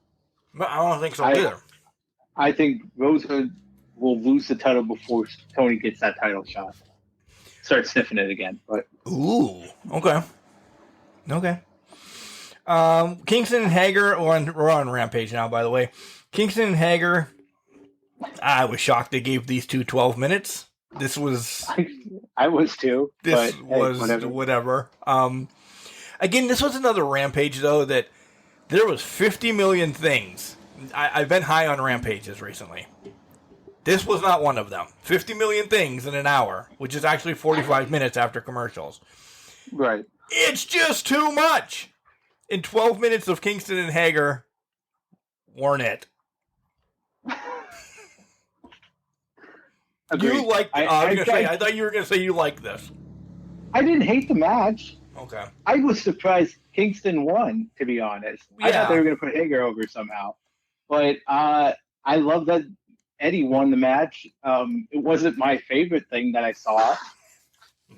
So I was just surprised Eddie won the match. So maybe that's why I have a favorable opinion on it. But it's not great. No. I mean, and I agree with you.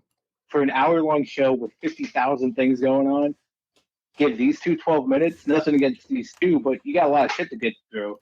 Clock's ticking. You can't be giving everybody 12 minutes for a match. But yeah, when you got 45 minutes, 12 minutes, this was a third of your show. This was a third of your show. This wasn't Young Bucks Lucha Brothers here. No. Let's be honest. We talked about Britt and Gang, talking about what Tony said. Lethal and Satnam versus... they put their names up there for like a millisecond. Was it Vega and Vidget or something like that? I have no clue. Doesn't matter. They were squashed by Satnam with that cross body. That's all it was. By the way, Satnam, new favorite big guy, I think. Really? I think he could be pretty good. Like, not all the time, but just right now, currently. Okay. I mean, his competition is Omos, and that's about it. So, he looks Morrissey. It's still Morrissey for right now. Yeah, Morrissey, that's fair. But I thought he looked better than I thought he was going to be. And again, you had Omos to compare him to. That's true. We'll give him time, and maybe I'm just overreacting, but I think he could be decent. Not going to say good, not going to say bad, but I think he could be decent. He's already head and shoulders against Omos. A wet paper bag is better than Omos. I don't care. Agreed. Somebody tell me something why I need to like Omos. I don't care. Give me facts. Next week, call the damn hotline. We'll fight. I'm glad Hookhausen... Eat it over Omos. I know. I'm glad that Hookhausen both got gators and side-by-sides. What the fuck was that about? I mean, it was funny. I don't care what these two do. It's stupid. Honestly, funny. I was expecting Hook to show up in an actual car, and then we showed up with a bigger side-by-side. I'm like, Jesus Christ. Okay. That's fine. It was hilarious. I love these two. Yeah. Nothing. They might not win tag titles, but I just love that. This what they're doing right now. But I'm guessing you're just showing that Hook can be I hate using this on All Elite, but he can be a sports entertainer. That he's adaptable to being that strong style, mean mugging guy. This is a comedy shtick right now for Hook. Yeah, he's still mean mugging and everything, but he's not walking down prancing and beating people up. Now he's doing shtick. It's showing that he's capable. It's showing that he has more to him than just that Goldberg aspect. And this is not saying he's Goldberg, but the Goldberg aspect of walking down, kicking ass, walking away, and just not dealing with it. And I think that's needed. I think for us fans to connect, this isn't like Goldberg when he was just running through people. I think now people do need to have that connection point where we can say, this guy is more than just a streak. He's more than just beating up people, kicking ass, and taking names and walking away. Yeah. He actually has a goofy side to him. He can be funny, and he's not saying anything to be funny. Besides the chip incident, I can't remember him saying anything else. But it's just his looks. It's his looks. He's doing this. Mark, in my opinion, he's turning into he could be a 5-tool player the way this is going down. You saying he's a pillar? He might be a pillar. You can replace pillars. You have 3 holding it up, and you can knock one down and put something else up. I agree, and I feel like they're also doing that with Wardlow now too. Yep. If Wardlow gets over, he's a pillar. Yeah. Because there's two right now that could be replaced. We won't get into that now, but I hope that comes next week in a question. I hope so too, because I would love to tell you who's not a pillar for me right now. I would love to tell you too. So, guys, call the hotline. Yeah, somebody ask that question next week because we want to answer it. Exactly. There's two pillars that can come down and be replaced by Wardlow and Hook right now. Yep. Agreed. In my opinion. Agreed. So. Agreed. All right. Red Velvet, getting close on time. Red Velvet and Statlander. Stat gets the win in a good match. We need to wrap up this Baddies Statlander. I know Athena just came into it, but like it's been between Statlander and the Baddies long. We need to get this, at least Athena in the ring to wrap this up a little bit. By the way, though, Red Velvet still, she looks good. Like, I still hate that they're rushing this by throwing just Red Velvet and Kira to it. And I know I just contradicted myself, but come on. Just give Stat Jade, have her lose, and get Athena into this is essentially where I need it to be. Yeah, my thought on this real quick is Stat's the next challenger for the woman for the TBS title, probably next month at, I don't even know what's next month, Fight for the Fallen or something like that, whatever that is. I think so. This month's Road Rager. They're not going to fight. They're not going to fight this Wednesday. I think that's the step, and then the final step is Athena, and I think that one's at the all-in pay. I keep saying all-in pay-per-view. I think that's when we get Athena. So we're going to have maybe a couple more weeks of the 6-person tag with Anna Jay thrown into the mix. Agreed. So that's kind of where I'm at right now. I'm upset about the finish, okay, because New Japan's got to win something, right? Yeah. This would have been the perfect scenario. I know FTR's in the match, but you had Trent in the match. He's the one. He's the one that should have taken the loss to Ospreay or somebody in the. Why do you have them lose? I didn't understand that. I did not understand how Will Ospreay loses in his debut on AEW. Right. That made no sense to me. Whatever. To your point, I thought Trent was in this match solely to lose this match to Will Ospreay. That's the only reason I thought he was in this match for. Right. And when it didn't happen, I was like, what? What just happened here? And I think that may fuel why I think there's going to be that 5-on-5 match, and United Empire is going to win on that one. Win at Forbidden Door. I hate to say this to get ready to end the show and add a big question just from me, but maybe we can answer this and come back to it next week. Who on New Japan has looked impressive yet that makes you think to wrap it back around, I'm going to buy this pay-per-view? No one. They're betting on name value. Not even announced. I know. Let's go. Not even announced. But let's be honest. Okay, let's be honest. Tanahashi's wrestling for the world title. Yeah. Wrestling Moxley for the AEW title. That's happening at Forbidden Door. I can't imagine they're going to have, who was the other? I think it was Gatto. Yeah. I'm butchering names. I can't remember his name. That's why I'm butchering it right now. But I can't imagine he's going to be one to face Moxley. It's going to be Tanahashi Moxley. Great. We haven't announced Okada yet. We haven't announced anybody else. Jay White's going to be on it. Jay White's got to be on it, yeah. Mark, I'm getting the feeling we're not getting all the big stars from New Japan. Because we haven't announced them yet. I don't think we're getting... We got a month. We got a month. We got 2 weeks. We got 2 weeks. We got a week and a half. Because Road Rager, I don't think is going to be a lot of New Japan heavy. No, it's not, unless something big's going to happen. Oh, shit. Where they're attacking people. But you might be right. We're not getting all the names then. We can't. There's no way. Plus, they'd have to be over here by now, right? Yeah. They have to be in America at least this week. They're not going to come in the week before. So I just feel like we're not getting a lot of big names on this pay-per-view. I think Tanahashi's your biggest name. Ospreay's going to be your mid-tier. And then we're going to get a lot of other guys. Probably Bullet Club. So maybe we'll see Juice Robinson. See those maybe all of the Bullet Club show up. They just announced, who is it? Ace Austin just joined the Bullet Club, right? Last week or the week before. So maybe we get them, but I just don't feel like we're getting any more big names. Let me throw this at you. This is not to be answered. Maybe this is our question for me and you to answer to start the show next week after we run through some quick stuff. Yeah. Are the women going to be left off of this pay-per-view? There's your sigh. You already answered it. That's a tragedy if it does. If it is, it's 2022.